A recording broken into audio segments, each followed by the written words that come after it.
On today's episode of Locked On Avalanche, the Avs going out on a nice little 3-game road trip. Gabe Landeskog is joining them. We know he's not going to play, and if he returns, it's going to be probably in the postseason. So that doesn't mean we can't guess as to which line he's going to play on and what the lines could look like when he returns, if he returns, hopefully when he returns. But let's talk about it. New episode of Locked On Avalanche coming at you.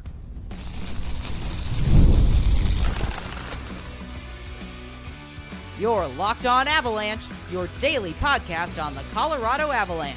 Part of the Locked On Podcast Network, your team every day.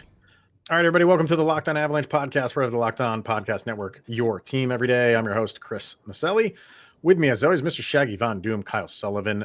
Thank you for tuning in and making this your first listen of the day. That is always appreciated. If you want to get in on the conversation, join our subtext. Link is in the show notes below. Chat with Kyle and I one-on-one. We get your opinion, everything Avalanche related, and share it on this very podcast. We're going to get a lot of subtext feedback from the Toronto game. We got some predictions for the game against the Maple Leafs and what we just opened with and where we think Gabe Landeskog, if he returns, and I still want to say if, but it could be looking like when at this point in the game, kind of what he said before the season even started is finally coming to fruition. Maybe. Still want to use the if.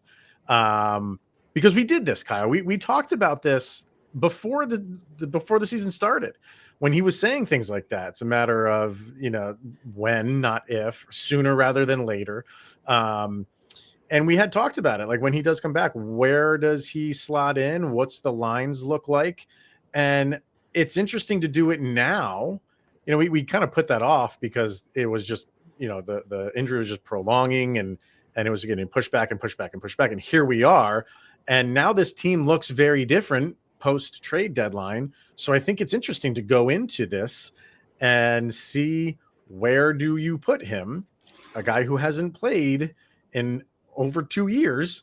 Where does he slot in? So first we should start with the video that made the rounds. Jesse from Guerrilla Sports put it up.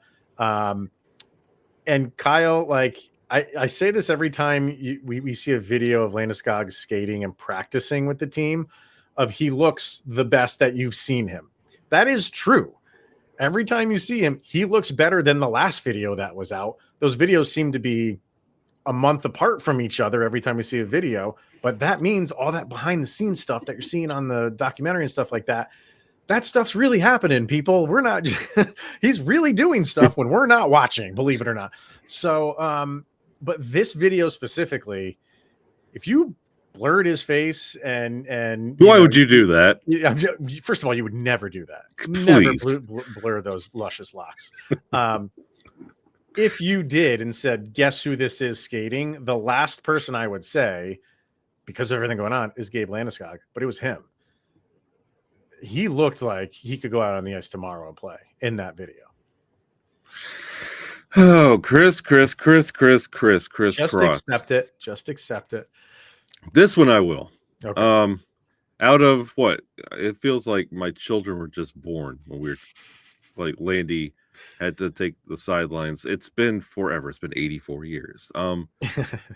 And this video that came out, I think is the most compelling I've seen so far. Like, you've seen the drills and you're like, okay, that's nice. But what would that look like in NHL action? This one looked like NHL action. Like, this one, I agree. Like, if you had the Calgary press box seats where you're up there, like in the super nosebleeds, and you saw Landy skating around, you'd be like, oh, look at Drury. Look at him go. Mm-hmm. But that's Landy. And it was impressive.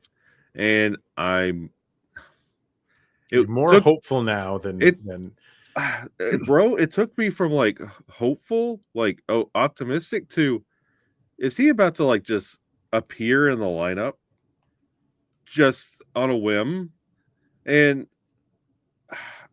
it's hearing he's like going to be on the trip, all this, it's interesting. I think this is the most interested and most curious, and maybe the most I have believed that Landeskog is returning, I think I've ever been.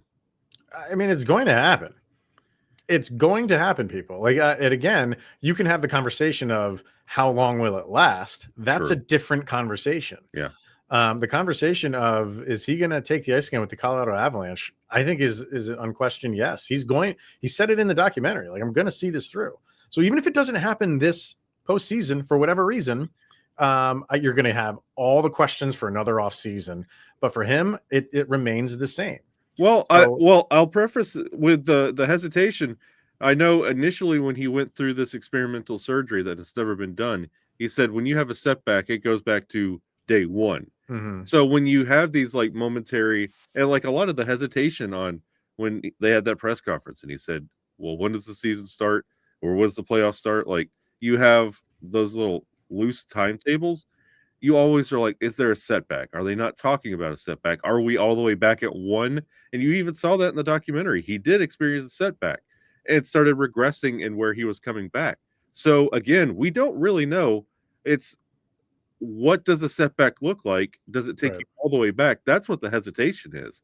It's not when you judge him on his willpower, it's getting done. Right. What the knee, because we've really never experienced this. That's the question, and that's where a lot of the hesitancy comes from. Yeah, I think it's just, he's dead set on doing this. And I think the other part of it is, we'll see him in practice and then we won't see him for like 3 weeks.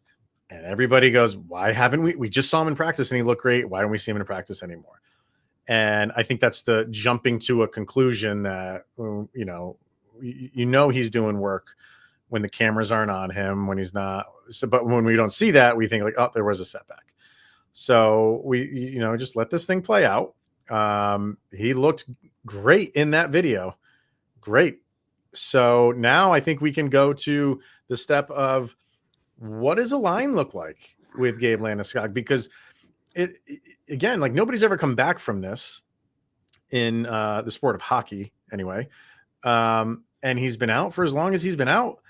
And a lot of the other injuries that have happened to Avalanche players, when they come back, you hear Jared Bednar say something like they're 100% back. Like there's no training wheels here. Like they're if you did it with Nichushkin, Lehkonen, who else was Drouin was out for when those guys come back, he's like they're right on their lines. And if Miles you're back, Wood. Miles, exactly. The month to month Miles Wood. When you're back, you are going back to what your expectations were. There's no time for you to, see if you're okay. I think it's different with Landeskog. You do have to kind of put this on with kid gloves and say like, we're going to put you out there. And if you're coming back for the playoffs, we can't kind of tiptoe around this. You're going to have to be out there for meaningful games. But where do you put him? Because this is a team that is playing very well right now. And I got some comments from subtext people, but it's because he's a top 6 guy all day long, and that's not even a question. Post injury, where do you put him in to start anyway? Just to start. I'm not saying next year if things work out in the playoffs. Next year's next year. When he comes back right now, that's what the focus is right now. When he comes back, if he comes back for this postseason, where's his first game? What line? Yeah, and see, that's the funny thing because everybody else had a role to come back to.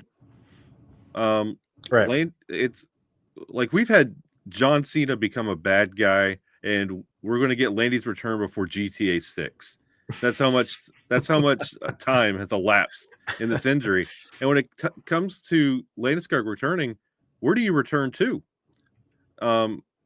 Your captaincy is one thing. The leadership is going to be your first effort. But I mean, when you're coming back, I mean, don't throw tomatoes at me, but I say you're going to be starting in the Miles Wood left wing on the 4th line and work your way up. I don't think you're far off on that. Like, I mean, look at your left winger. Like, you're not going to put him on the top line. I can't imagine you do that. That's what I'm saying. You can't go back to your original spot because that top 6 is pretty locked in. Yeah, again, this is the start. This is his first game back, or maybe even the first series if he comes back in the first series against Dallas, which we're assuming it's Dallas. Drew N is pretty locked in on that second line. Kiviranta has been playing excellent, and he's been your third line left winger, and then Parker Kelly is your fourth liner who's been playing excellent as well. But I think that's why it's so tough, because you don't tell Gabe Landeskog no, that's your captain. But I think for the beginning, I think you just work up the steps, and to use the metaphor from episode 1, and game 1, I think, God, it's so weird, but you almost have to put him on the fourth line, and just give him those 7, 8 minutes, 9 minutes, and then see how are you, and then reassess. And if things are going well, if he game after game as the playoffs are going on, and he's feeling no ill effects, and you can increase his minutes game to game, and he's producing. That's the other part of this. And he's producing. Would he unseat Drew N by the end of the playoffs on a second line? I don't see how that's horrible. And again, that's in a perfect world where he's not feeling any lingering effects. Well, I mean, that's a good problem to have, of moving Jonathan Drouin down to a third line. Good Lord, like that, we'd take that all day. Or you could leave him down on a third, fourth line and just have him be productive down there while your top guys do your top 6 things. Yeah, I think you'd have to be okay with really capping it at the third, and you'll jump him to the first occasionally. Maybe utilize him on some power play, some special teams. Probably second line power play, I would say. Yeah. But I really don't, in the sake of bringing back Landy, yes, Drouin is he has had great games, but he does go invisible. But this also goes to, what version of Landy are you getting? You test him out. Can you give me 10 minutes? Can you give me 15 minutes? And work it up that way. And that's who leaves? Parker Kelly? Parker Kelly. Yeah, but which is just so because he's been great for this team. Yeah.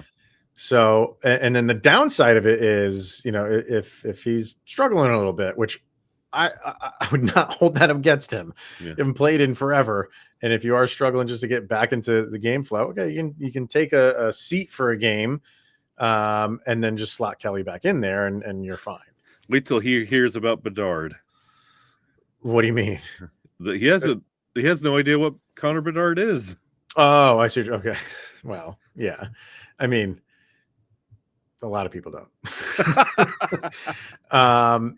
We do have some input from our people over on Subtext. So I want to get a break in here and see what they have to say about where to slot him in, because it'll be interesting. So we'll do all that next.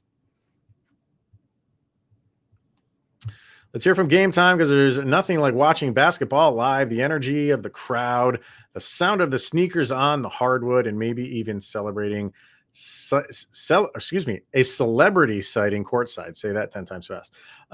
If you want to catch a game in person, Game Time makes getting tickets easier than ever. And you can use the new feature over at Game Time Picks. It filters out the fluff and shows you only the best deals on great seats, so you don't have to waste time scrolling through thousands of tickets. And I know someone who wants to go see an Auburn game. Mm-hmm. I don't know if you're going to be able to do it this year, but you have seen Auburn in the past. Yes, I have. And you are you filled out one sheet this year. You did a sheet of integrity, and it is Auburn all the way. There is nothing else in my heart. So if you want to go see an Auburn game, Game Time is where to go. Take the guesswork out of buying tickets with Game Time Picks. Download the Game Time app, create an account, and use the promo code LOCKEDONNHL for $20 off of your first purchase. Terms apply. Again, create an account, redeem the code LOCKEDONNHL for $20 off. Download Game Time today, because what time is it, Kyle? It's game time. Yes, it is. Also, I hear from Monarch Money. Ever check your bank account maybe after buying Auburn tickets and wonder, where did all my money go? Between dining out, shopping online, and entertainment, it's easy to lose track, and that's where Monarch Money comes in. It's your personal CFO, giving you full visibility and control over your finances. Monarch Money isn't just a budgeting app. It's a complete financial command center, and you can track all your accounts, investments, and spending in one place. So you stop just managing your money and start building wealth. Take control of your finances with Monarch Money. Use the code LOCKEDONNHL at monarchmoney.com for 50% off of your first year. That's monarchmoney.com. The code is LOCKEDONNHL. You get half off an entire year. Go check them out today. All right. I want to get over to the subtext crew and see what they have to say about where to slot in Mr. Landeskog. So we have Lisa says, I honestly can't allow myself to even think about it. It's been so long that until it's officially happening, I can't allow my mind to go there. So Lisa's in like jinx mode. She doesn't want to say, I want to put him on this line because she will be solely responsible for that not happening if she says out loud, or at least in text form, I think he should go here. I can respect that, Lisa. Yeah, Lisa, you got my respect for it. Let's see. McKinnon 29. So Nathan McKinnon himself says at most the third line. Yeah. Okay. This is from, this is Madam Battle. Sorry. So she says Landeskog will be on the fourth line. There's no way they put him higher any earlier. I think that's the whole thing about this is it's tough to envision that because for a number of reasons. It's the playoffs. You don't want to mess with what the top two lines have going right now.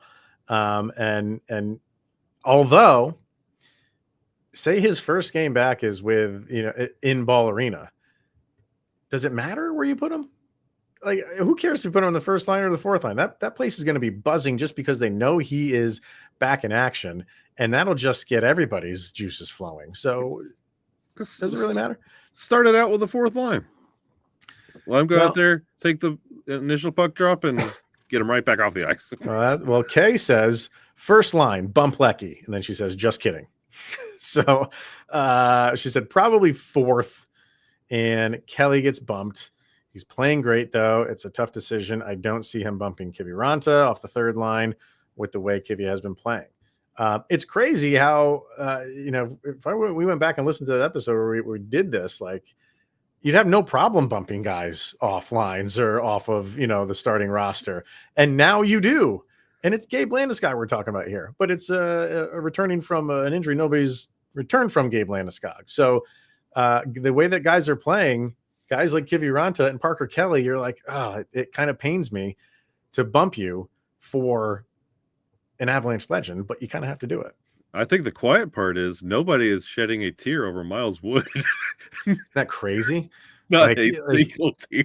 Yeah, like he hasn't seen action. Even Jimmy Vesey, not that, but you acquired him. I thought he was going to just see a little bit more action than he has. But you're right. Miles Wood is just kind of, he's got a sweater. He's the Homer Simpson, just going back into the bushes right now. Crazy. Avs fan says I'm probably wrong, but I'm going to say Kelly gets the boot on the fourth. It's going to be hard on the eyes to see Landy on the bottom line, but I think that's where he gets put at least for his first game back. Then Bednar gets a chance to assess and react for future games. Exactly. I think that's how you have to approach this. This is something nobody's ever dealt with before. And how he said, I think it's going to be hard on the ice seeing Landy on the bottom line. I don't think so. I think your hey, he's back is going to overtake any what line is he on thought that you might have. You're looking at it reverse because that emotional charge of having Landy back on the ice feeds that next shift, which is line number one with old good buddy Nathan McKinnon. It works. Don't disparage the fourth line. It feeds the first line. Landy could still contribute. Oh, sure. No, it's a good point. And we talked about the power play a little bit ago. And I said he'd probably be on the second line. I don't know if I would do that in the beginning. Just overextend him. Even though that second power play only gets like 30 seconds. Yeah. How's that knee? Like, go get back in the slot. Yeah, right. Yeah. I don't think they do that to start. So let's see. Landon says the third line, and he says he'd replace Kiviranta. I can't see that happening, guys. I can't. I think Right Kiviranta's now, just been playing way too good. Don't mess with Kiviranta's success. Yeah. So that's kind of, so most people seem to be in agreement. That's where you start him, at least. It would make no sense really to throw him up on a top 6 role, throw him into 15, 16, 17. Like that's just dumb. That's just dumb. So I don't think you'll see it. Will it be weird seeing him down there? I think it'll be weird just to see him out on the ice because you haven't forever. So I think that's where he goes. And let's just hope you just got to take the thing one shift at a time to start. But seems like it's going to happen, man.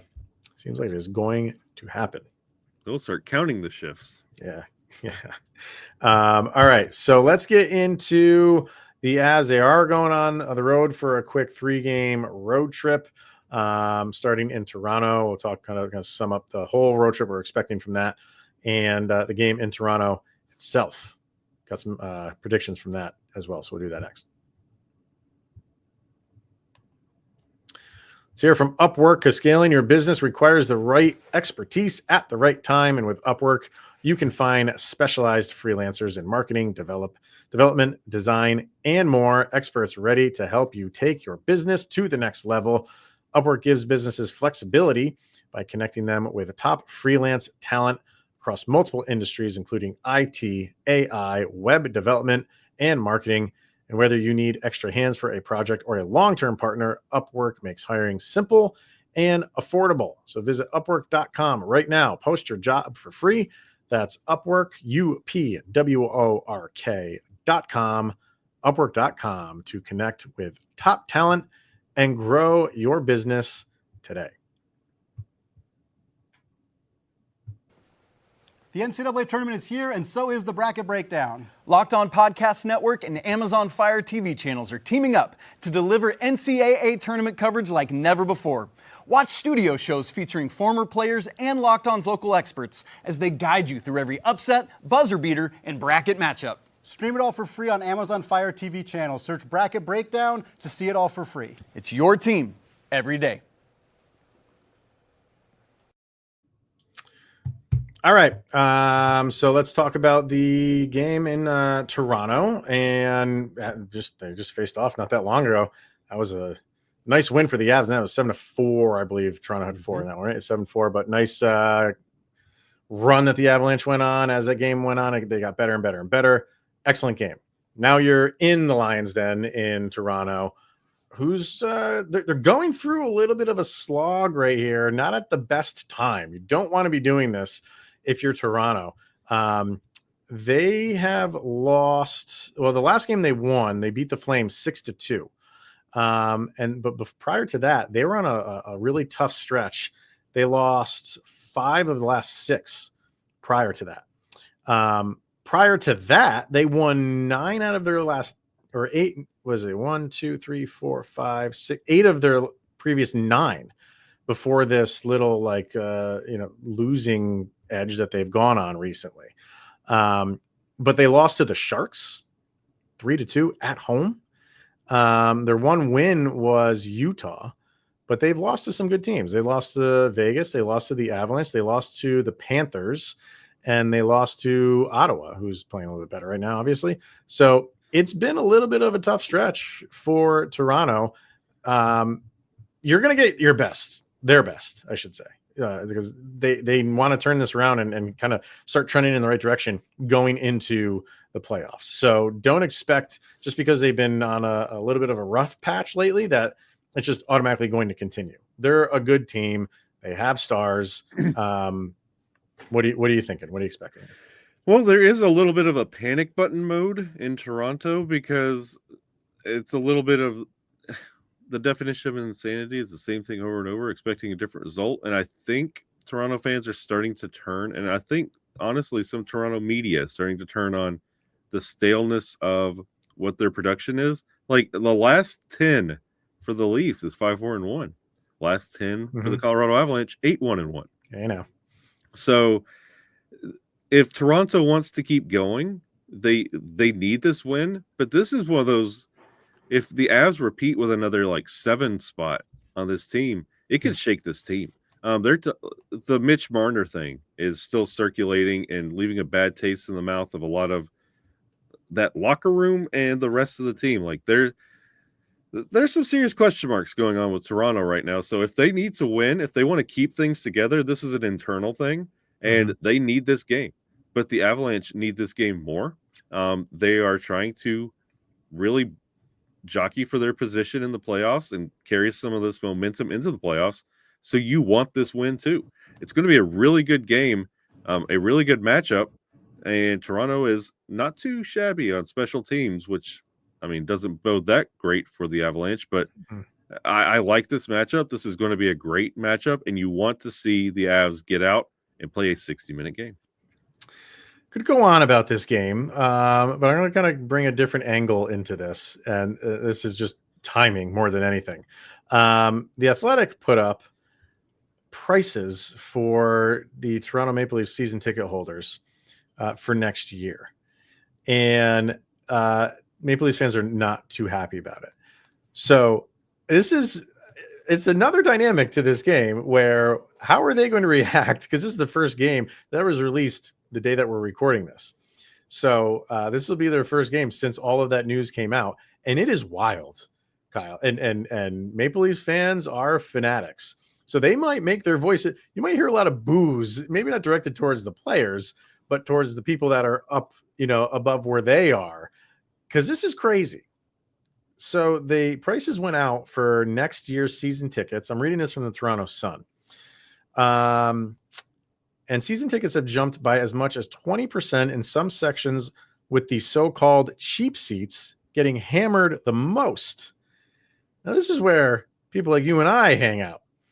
One section with the largest increase was near the top of the building. Apparently, it's the purple section, where 2 season tickets went from $8,500 for two season tickets to $10,400.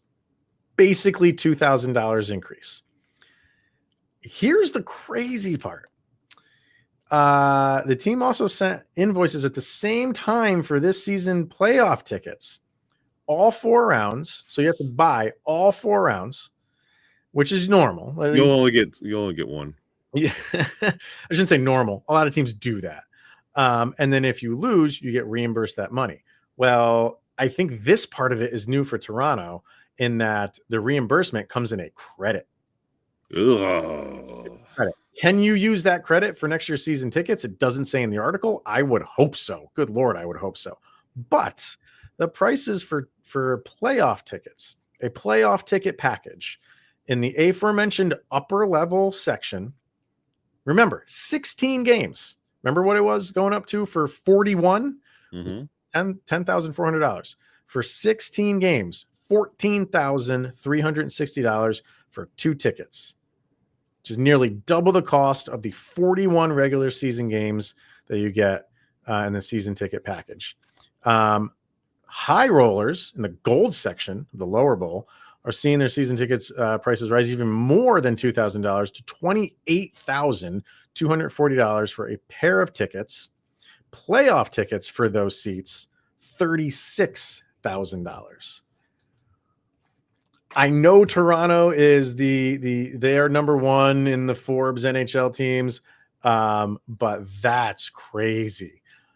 And this is new. This is fresh. You might have some Toronto fans backing the Avalanche tomorrow because they are not happy about the prices that they're going to have to be paying over the next year. And the complaint is already that up against the glass and lower bowl is just corporate anyway. So why are we raising the prices in the lower bowl to literally a year's salary for many people? It's crazy. What have you done in Toronto? I know you can make that argument. There hasn't been any improvements. That's baffling. You know what? I'm doubling down. Let's go Avs 10 spot game. Here we go. Oh, is this the 10 spot game? We did get some predictions from the subtext crew quickly. I'll get to that. We got a lot of 7 goals again in this one, but Ali says, I think it'll be a high scoring game, but the Avs win it 5-4.